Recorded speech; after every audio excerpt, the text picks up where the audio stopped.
이번 시간에는 이제 변압기에 대한 내용을 이제 공부를 할 텐데요. 일단 다시 한번 계속 기억하시라고 말씀드리면, 일단 목차에 대해서 다시 한번 기억을 좀 한번 해보시죠. 1장이 뭐였냐면 직류기, 그죠? 두 번째가 동기기, 그다음에 세 번째가 지금 이제 할 변압기, 그다음에 네 번째가 유도기, 그다음에 다섯 번째가 정류기. 네, 꼭 기억을 좀 해두시고. 이번 시간에 변압기를 할 건데 일단 하기 전에 또 저번 시간에 했던 걸 정리를 한번 해보죠. 저번 시간에 어떤 걸 했었냐면 동기기에 대한 내용을 했었고요. 동기 발전기와 동기 전동기에 대한 내용을 했었어요. 그래서 한번 정리를 한번 해보면 동기 발전기, 그렇죠? 일단 계속 반복적으로 하는 게 중요해요. 반복 학습을 하는 게 중요하니까. 동기 발전기에서는 일단 기전력 이런 건 뭐 다 빼고 회전 계자형이다. 회전 계자형. 회전 계자형이에요. 계자가 돌아가요. 말은 기억을 해두시고, 그리고 이제 전기자 권선법 중에서 분포권, 저 분포권하고 단절권을 사용을 하죠. 그렇죠? 예. 사용하는 이유가 뭐였냐면 고조파를 제거하기 위해서.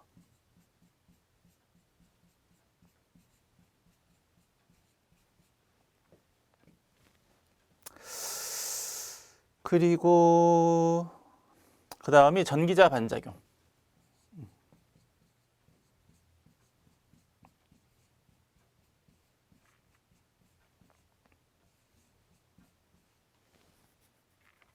전기자 반작용은 지상일 경우에 감자작용을 하고 진상일 경우에 증자작용을 하고, 만약에 전동기라면 지상일 경우에는 증자작용을 하고 진상일 경우에는 감자작용을 합니다. 이렇게 기억을 좀 해주시면 좋을 것 같아요.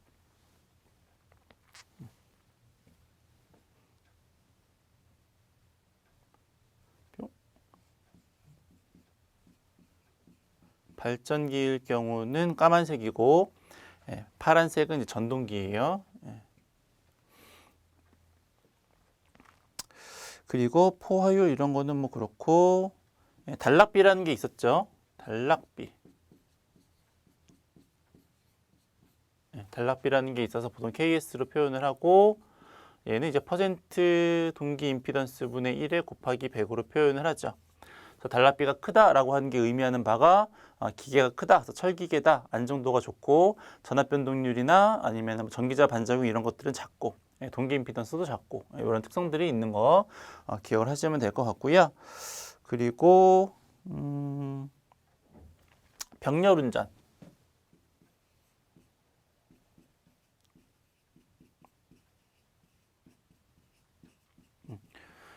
동계발전기가 병렬 운전하기 위해서 같아야 하는 것들이 있어요. 이제 그게 뭐냐면 기전력의 크기, 위상, 주파수, 파형, 상회전, 그렇죠? 크위 주파상, 빵 이름 같이. 그래서 만약 크기가 다르면 뭐가 흐른다고 그랬어요? 어떤 순환전류가? 무효 순환전류.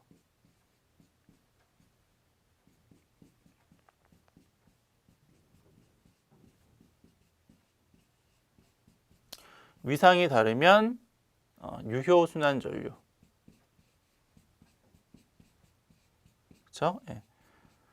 이 유효 순환전류는 다른 말로 하면 동기화 전류.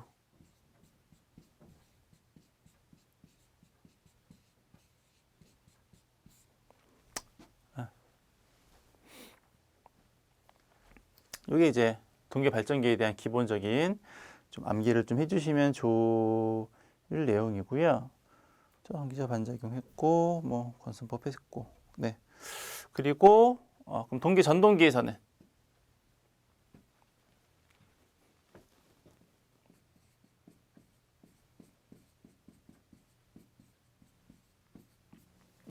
동기 전동기에서는 일단 위상 특성 곡선,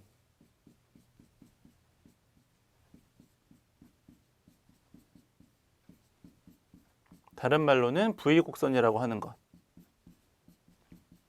꼭 기억을 하셔야죠. 그래서 전기자 전류, 얘는 여자 전류. 그래서 전기자 전류가 최소가 됐을 경우에 역률은 1이고요. 그 상태에서 여자 전류를 증가시키면 전기자 전류가 증가하지만 그때는 진상에 대한, 감소시켰을 경우에도 마찬가지로 전기자 전류는 증가하지만 지상에 대한 성분을 이제 갖게 되겠고요. 출력이 증가하면 증가할수록 그래프는 이제 위로 뜨게 되겠죠.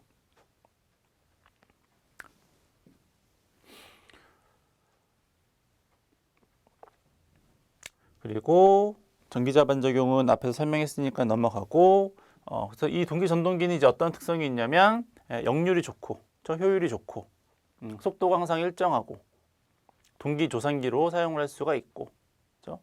이런 것들 때문에 동기 조산기로 이제 사용이 가능하고, 그 대신 이제 안 좋은 점이 대표적인 게 이제 난조. 그래서 난조를 방지하기 위해서는 우리가 제동건선을 사용한다. 네. 그러면 될 것 같네요. 다른 것들은 뭐 출력 이런 것들은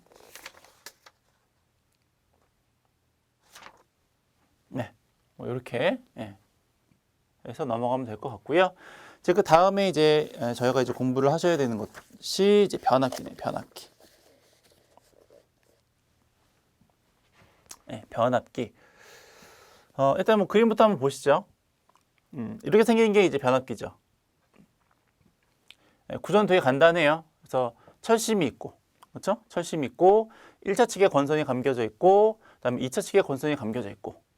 그랬을 경우에 1차의 전원을 유도를 하면, 전기 전원을 가하면, 요 건선에 의해서 자속이 이제 발생을 하죠. 이렇게 오름나사 법칙에 의해서 전류가 흐르면, 요 방향대로 따지면 요렇게 도니까 요렇게 가서 요 나머지 네 손가락 방향으로 자속이 발생을 하니까 요렇게 이제 자속이 발생을 하겠네요. 그렇죠? 그래서 이 건선에 의해서 자속이 발생을 하고, 그 자속에 의해서 다른 이제 2차 측에 묶여져 있는 건선에 이제 그 자속이 유도작용을 일으켜서 전압이 확립되는, 그게 이제 변압기죠. 그래서 철심에다가 그냥 건선을 감아서 놓은 거죠. 그래서 뭐 구조상으로 그 발전기나 전동기 같이 복잡하지 않아요. 이렇게 철심에다가 1차 측에 건선 감고 2차 측에 건선 감아서 1차의 전압 유도해서 전압을 인가해서 발생하는 자속이 이제 2차 측에 유도가 되어서 전압을 이제 확립하는 거니까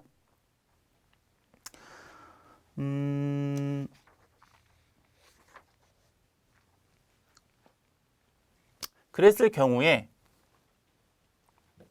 요 1차 측 권선에 유도되는 전압과 2차 측 권선에 유도되는 전압이 얼마냐를 이제 한번 확인해 볼 텐데, 1차에 걸리는 그 유도되는 전압하고 2차에 유도되는 전압하고 식이 다르지 않아요. 4.44의 주파수에다가 권수에다가 최대 자속. 근데 이제 1차 측이니까 1차 측 권선, 주파수하고 최대 자속은 어차피 1차하고 2차하고 똑같으니까, 그죠? 그냥 코일가만 났다고 여기 1차에서 2차로 넘어가는 동안에 주파수가 변하지는 않을 거고요. 그다음에 이 자속이라고 하는 것도 1차의 전원을 인가했을 경우에 그때의 자속이 2차 측에 그대로 이제 유도가 되는 거니까, 이것도 주파수하고 자속은 변하지 않아요. 그럼 변하는 건 뭐냐면 권수죠. 그래서 2차 측의 기전력을 적어도, 유기 기전력을 적어도 어차피 식은 4.44에다가 주파수는 똑같죠.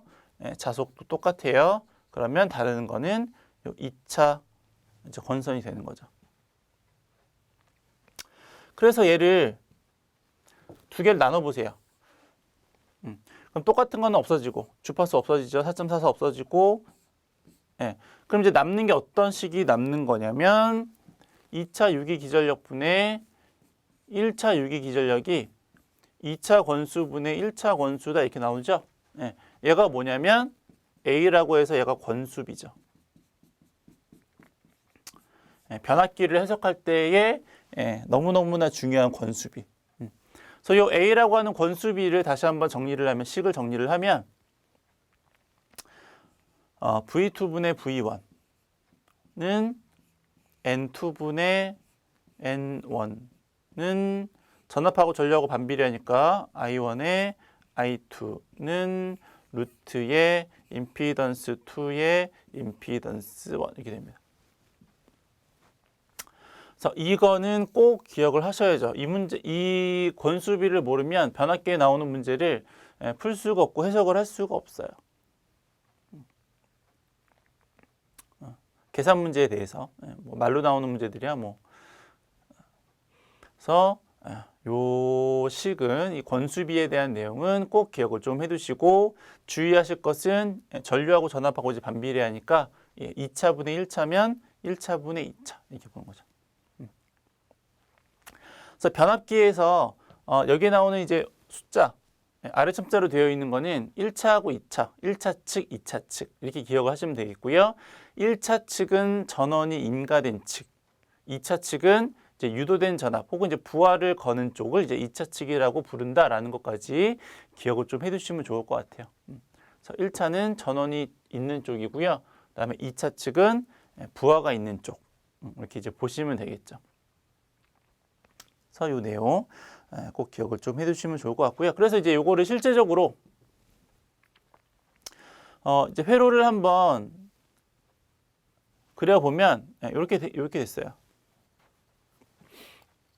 이게 이제 그 변압기에 대한 것을 우리가 이제 회로로 등가 회로로 이제 구성을 한 거고요. 여기에 나온 이제 이상 변압기라고 해서 코일 요 부분 있죠, 요 부분. 철심으로 따지면은 아까 우리 그 본 그림으로 따지면 철심이 있고 이렇게 1차 측에다가 2차 측에다 권선을 감은 부분이 이제 요 부분인데 요거를 이제 회로적으로 우리가 나타낼 때는 여기 있는 것처럼 나타내요. 변압기에 요 철심과 이렇게 코일이 엮인 부분 있잖아요. 얘가 회로에서는 요 모양으로 보시면 돼요. 여기서 이제 같이 그려놓긴 했는데 요 부분이 철심이 있는 부분이다 이렇게 보시면 될 것 같고요. 얘를 이제 우리가 뭐라고 부르냐면 요 회로를 여자 회로다 이렇게 불러요. 네, 요 회로를 이제 여자 회로다 이렇게 부릅니다.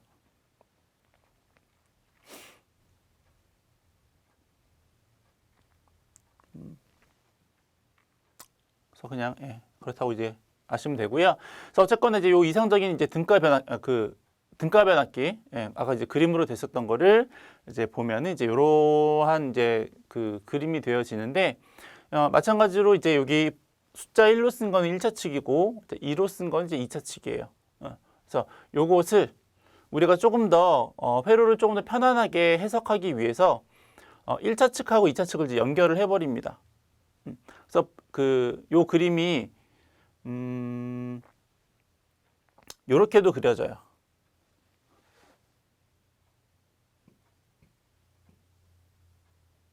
어떻게 그려지냐면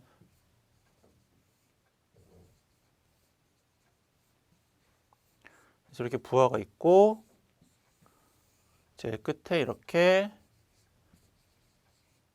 여자 회로가 있고 여기는 1차 측 저항, 1차 측 리액턴스, 2차 측 저항, 2차 측 리액턴스. 부하 아니에요. 여기에 말하는 저항하고 이 리액턴스는 부하랑은 상관없는 거예요. 그래서 이렇게 생긴 것을 이제 간이 등가 회로다 이렇게 봅니다. 그래서 요 가운데 있었던 요 여자 회로를 이제 한쪽으로 뽑아서 이렇게 그린 그림을 이제 간이 등가 회로라고 하고. 지금 이제 어떤 거랄까 하면 가끔 이제 문제에서 1차를 2차로 이제 환산을 하거나 아니면 2차를 1차로 환산했을 경우에 값이 어떻게 될까 이제 이런 것들을 물어보는 게 있는데 이제 그걸 하기 위해서 우리가 기억을 하셔야 되는 식이 뭐냐면 좀 전에 적었던 이 권수비에 대한 식이죠. V2분의 V1은 N2분의 N1은 I1분의 I2는 루트 임피던스 2분의 임피던스 1인데 요 임피던스만 따로 이제 이쪽에다가 빼보면 권수의 자승, 그러니까 그 권수비의 자승이 2차 측 임피던스 분의 1차 측 임피던스 이렇게 쓰는 거죠.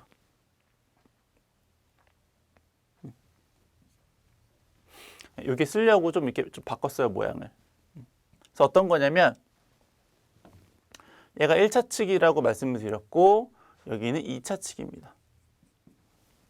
이제 하나만 할 건데 2차를 1차로 바꾸면 어떻게 될까요? 이제 그런 거죠. 문제에서 2차 측에 나오는 이런 전압, 저항 이런 것들을 1차 측으로 바꾸면 어떻게 될까요? 아까 이제 간이등가 회로 이제 말씀을 드렸지만 하나의 회로라면 하나의 공통된 값을 가져야 되니까 그렇게 아까 간이등가 회로처럼 얘를 이제 회로를 이제 직접 연결을 시켜버리면 이쪽을 얘로 바꾸던가 아니면 2차를 1차로 바꾸던가 둘 중에 하나를 해야 돼요. 그래야지 이제 그 그림이 같아지니까. 그래서 여기서 어떤 걸 할 거냐면 2차를 1차로 한번 바꿔볼게요. 얘를 얘로 바꾸는 거예요. 그러니까 여기다가 뭔가를 해야 되겠죠. 여기다가 뭔가를 해서 뭔가를 추가를 해서 얘처럼 이제 바꾸고 싶은 건데 그럼 어떻게 바꾸면 되냐면 어떻게 바꾸면 돼요?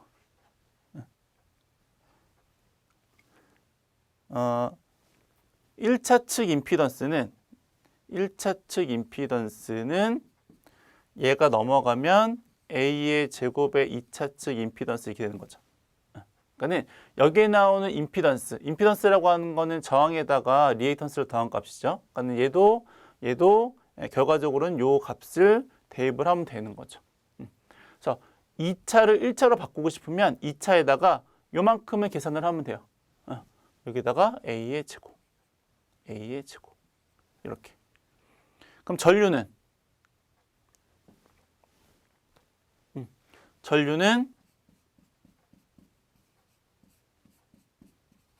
이거니까. 그렇죠? 그럼 여기 나오는 전류를 권수비로 나누면 되는 거죠. 그럼 전압은 1차 전압이 A의 2차 전압에다가 권수비를 곱하면 이게 이제 2차를 1차로 변환했을 경우에 대한 식들이 된다. 이렇게 되는 겁니다. 이건 바로 안 될 수는 있어요. 요걸 한번 쭉 요거 일단 식을 기억을 하시고 나중에 이거 한번 이렇게 대입을 해가지고 본인의 것이 될 수 있도록 한번 좀 이제 연습을 좀 하시면 될 것 같아요. 얘가 2차를 1차로 환산했을 경우에 대한 값입니다.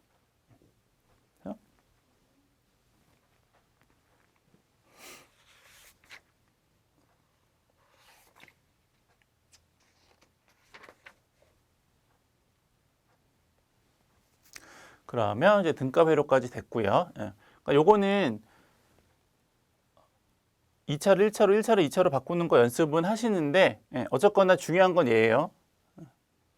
요거를 꼭 암기를 하시고 이 식을 가지고 이렇게도 바꿔보시고 아니면은 반대로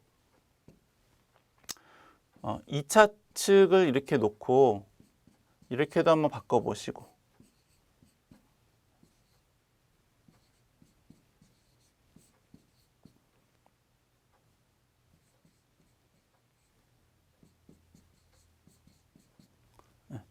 요거는 좀 연습을 좀 해두세요. 시험에서 1차 측, 2차 측 이렇게 변환해가지고 문제 푸는 것들이 꽤 나오니까 요거는 꼭 기억을 좀 해두시길 바라겠습니다. 그 다음에 이제 보실 것은 이제 퍼센트 값입니다. 퍼센트 강화.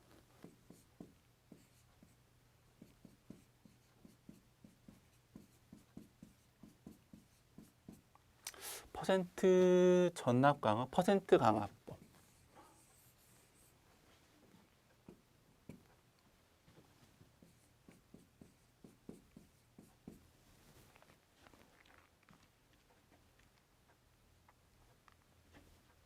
얘가 뭐냐면 저희가 이제 변압기라고 하는 게 이제 어디에 많이 사용이 되는 거냐면 이제 수전점에 있어서 전력을 이제 변성하는 경우에 전압이나 전류를 변성하는 경우에 사용하는 게 이제 변압기죠. 그러다 보니까 우리가 어떠한 계통을 바라볼 때 그러니까 발전기서부터 어떤 뭐 차단기를 거쳐서 뭐 이제 뭐 이런 부하까지 가는 어떤 이렇게 하나에 대한 계통을 이제 바라볼 때에 기준이 다르면 계산을 할 수가 없어요. 그러니까 발전기에 대한 기준과 차단기에 대한 기준과 변압기에 대한 기준이 다르면 우리가 그 계통을 해석을 하기가 굉장히 어려워져요. 그래서 그거를 공통으로 기준을 잡고 해석하기 위해서 이제 어떤 퍼센트 강화라는 것을 이제 해석을 하는 겁니다. 퍼센트법이라는 것을 적용을 하는 거예요. 그래서 이 퍼센트법이라는 게 뭐냐면 기준을 잡고 일괄되게 해석을 하겠다. 그렇게 하기 위한 게 이제 퍼센트법이다 이렇게 보시면 될 것 같아요.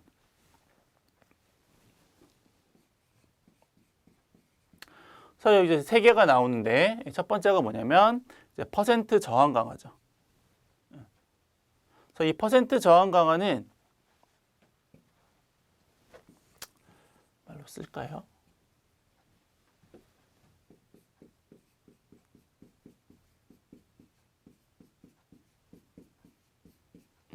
이 퍼센트 저항 강화는 전격 전압분의 전격 전류 곱하기 저항 곱하기 100 이렇게 구합니다.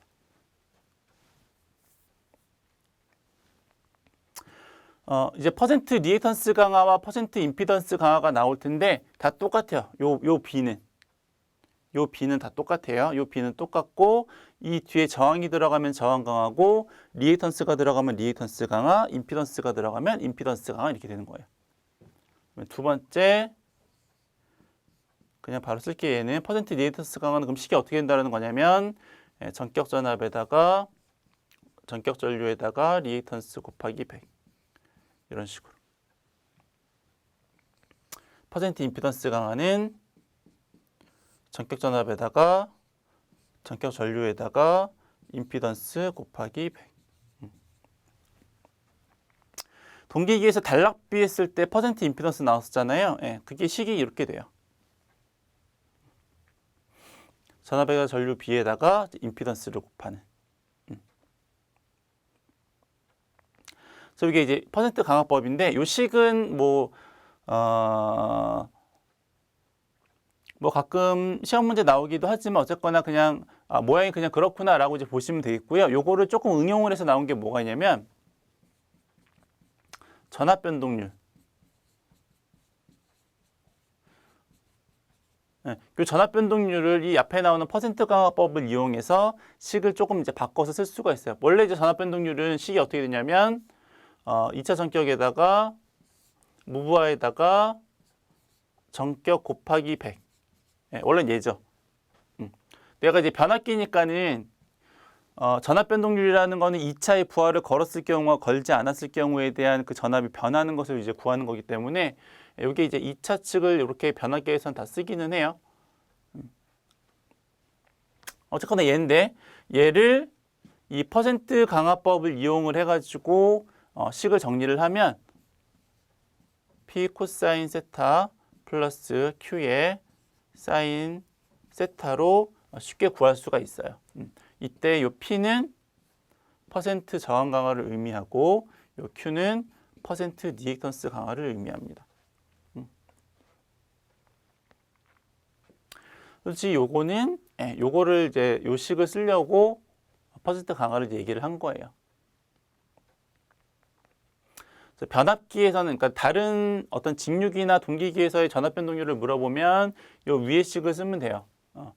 요 식이 이제 뭐 가장 일반적으로 사용되어지는 식인데 변압기에서는 전압 변동률을 이제 물어보면 요 아래에 있는 식을 이용해서 푼다라고 알고 계시면 될 것 같아요.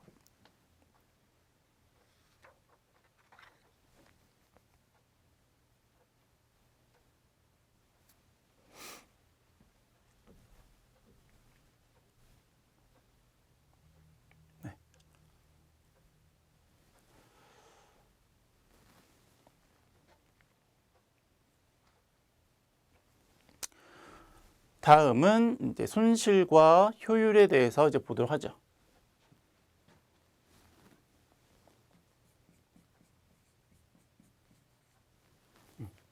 손실 저희가 직류기에서도 했었어요. 그래서 직류기에서 손실을 이제 어떤 거 했었냐면 히스테리시스 손과 이제 와류손이 있다 이렇게 말씀드렸죠. 히스테리시스 손과 와류손을 경감하기 위해서 규소 강판을 성층에서 사용을 한다 뭐 이런 말씀 드렸는데 여기서도 이제 마찬가지예요. 그래도 고정손이라는 게 있고 그다음에 가변손이라는 게 있죠. 변압기도 마찬가지로. 고정손이라고 하는 거는 부하를 걸지 않아도 발생하는 손실. 그다음에 동손은 이제 가변손은 부하를 걸었을 때에 발생하는 손실 이렇게 보시는 건데 여기서는 이제 주로 이 변압기에서의 손실은 고정손에 대해서 말씀을 드릴 거고 그 중에서 크게 두 가지 히스테리시스 손이라고 하는 것과 와류손이라고 하는 거에 대해서 설명을 드리죠. 히스테리시스 손은 뭐고 이제 와류손은 뭐냐? 히스테리시스 손 같은 경우는 어떤 자개의 이제 자속 밀도를 이제 증가를 시키게 되면 자화가 일어나죠. 쭉 이렇게 자화가 일어나요.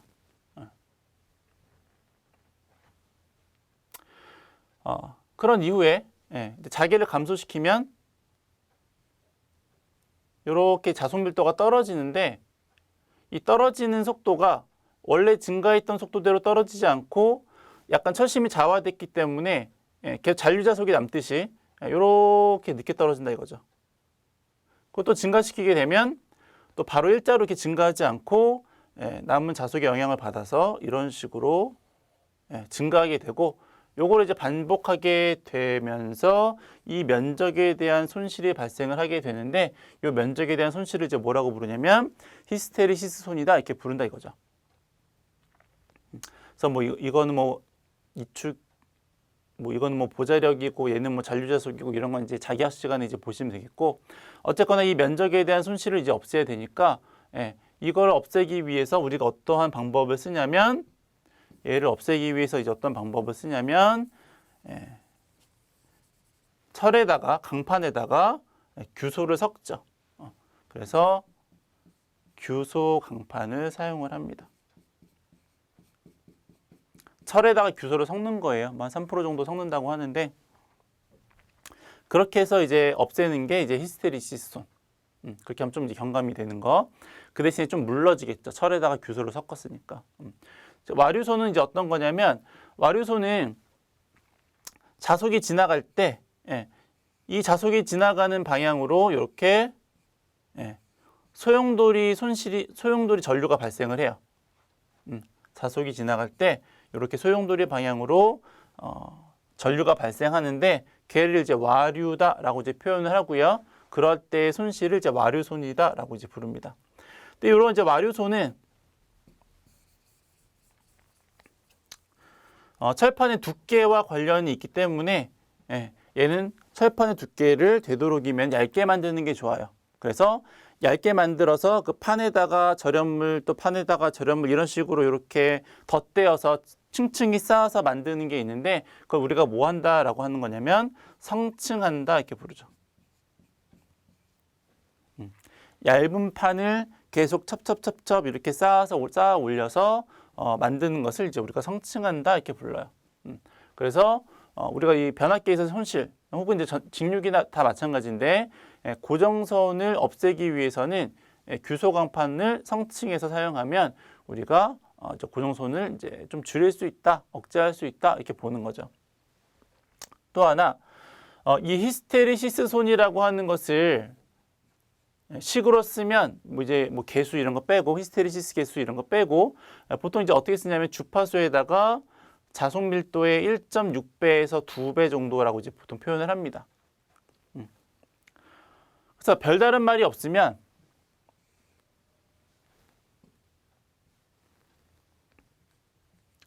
(1.6배에서) 2배.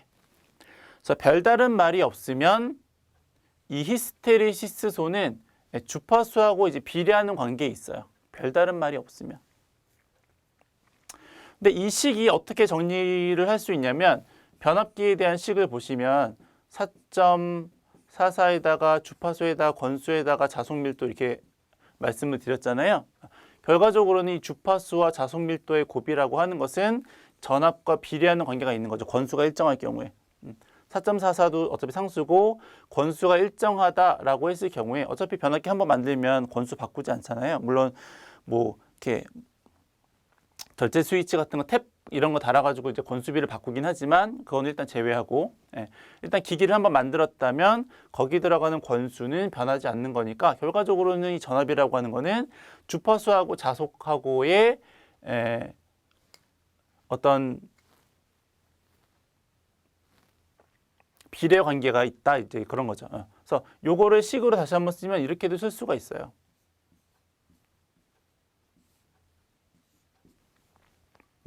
요 두 개를 곱한 게 결과적으로 전압에 대한 값이니까 요걸 2배라고 치면 얘가 이제 2배 하면서 밑에 나누기 주파수 이렇게 하면 어차피 똑같잖아요. 그러니까 전압의 제곱에다가 주파수. 그래서 만약에 별다른 말이 없으면 이 히스테리시스톤하고 주파수하고는 서로 이제 비례하는 관계가 있는데, 만약에 전압이 일정하다라는 말이 있으면 전압이 일정.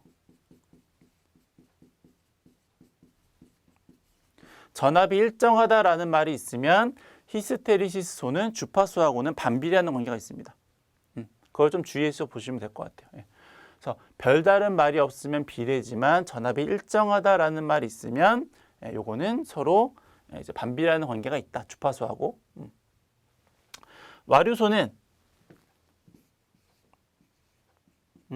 이것도 뭐 이제 뭐 이런 개수들 빼고, 얘는 이제 주파수와 자속 밀도와의 제곱에 대한 내용으로 이제 표현을 할 수가 있어서, 요거는 마찬가지로 아까 위에 했듯이 자속 밀도랑 주파수하고 곱하면은 전압이잖아요. 그래서 만약에 별다른 말이 없으면 얘는 와류소는 주파수의 제곱에 이제 비례하는 관계가 있지만, 마찬가지로 위에 있는 것처럼 전압이 일정하다. 전압이 일정하다라는 말이 있으면 얘는 주파수하고는 무관하다 이렇게 표현할 수가 있다라고 하는 거죠.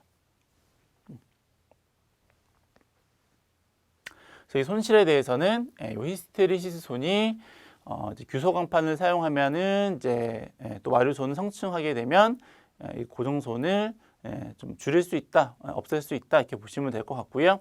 전압이 일정할 경우에 조건이 있으면 히스테리시스손은 주파수하고는 반비례하고 와류손은 전압 주파수와는 이제 무관하다. 이렇게 해서 기억을 좀 해주시면 될 것 같아요.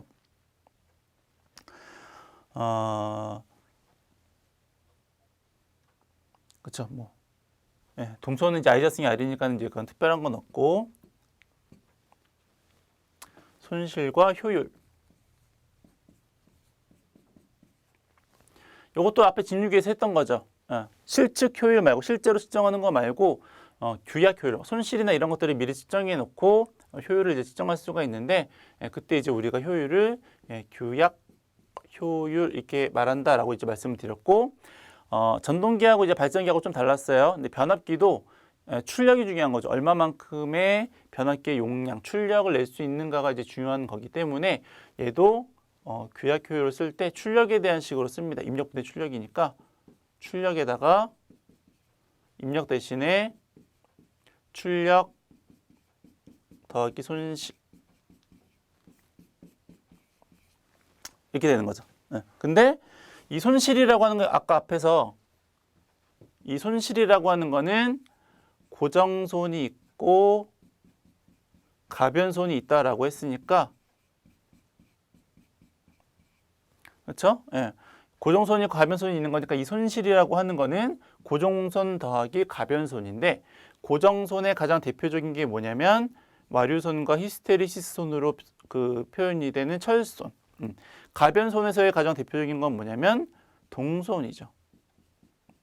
부하의 변화에 따른 손실. 그래서 얘를 수식으로는 어떻게 표현하냐면 출력은 P라고 표현하고요. P. 손실을 이제 철손과 동손으로 이제 나눠서 쓸 때에 철손은 PI, 아이언, 그리고 동손은 PC 이렇게 씁니다. 곱하기 100. 이게 이제 변압기에서의 이제 가장 기본적인 효율에 대한 식이고요. 만약에 우리가 이 변압기를 최대 효율로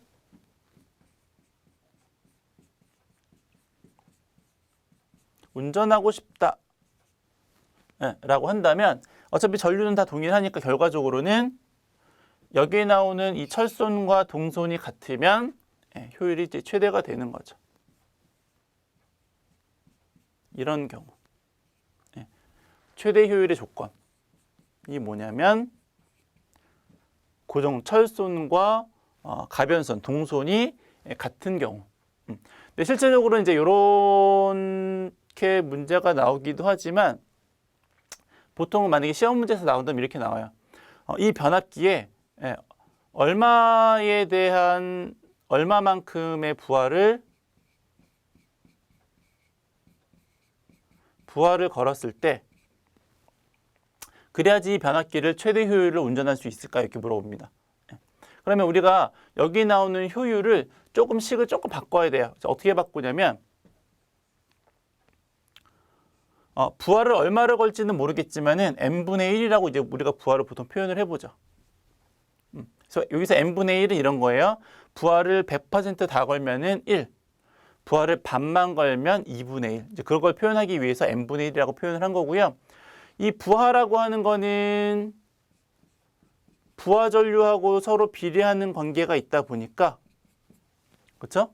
그러면 요 식 중에서 이 전류에 해당하는 내용에다가 다 요 부하 n분의 1만큼을 이제 계산을 해주셔야 돼요.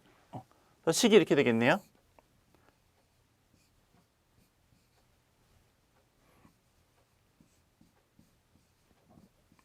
철소는 부하랑 상관없죠.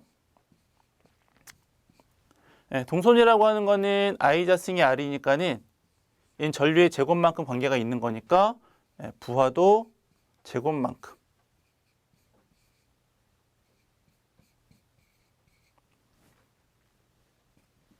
요 P는 VI 코사인 세타를 의미합니다.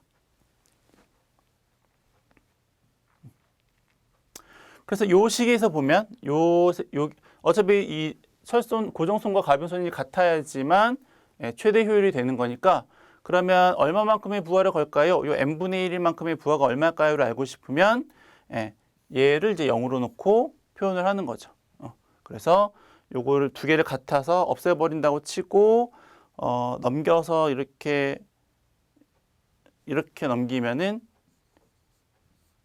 얘가 동손분의 철손의 루트 이렇게 되는 거죠. 두 개를 갖다고 놓고 보면 동손이 넘어가고 제곱이 넘어가면 되는 거니까. 그래서 얼마만큼의 부하를 걸면 최대 효율로 운전할 수 있을까요? 라고 했을 경우에 동손분의 철손에다가 루트를 씌우면 우리가 그 부하에 대한 값을 알 수가 있겠다라고 하는 겁니다. 그래서 이 내용까지 기억을 좀 해두시면 좋을 것 같아요.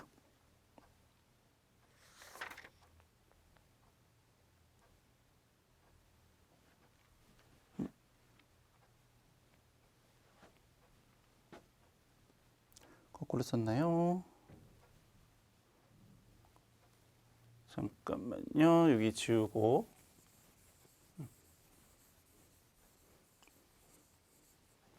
이거 다시 한번 써볼게요. 철손과 동손이 같은 경우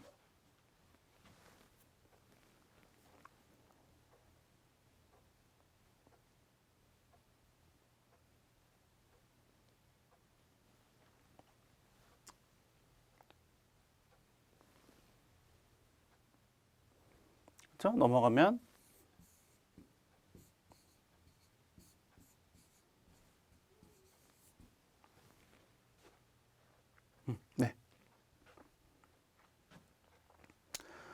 해서 여기까지 해서 이제 변압기 첫 번째 시간을 마치도록 하겠고요. 잠깐 쉬었다가 이제 다음 변압기 두 번째 시간을 갖도록 하겠습니다.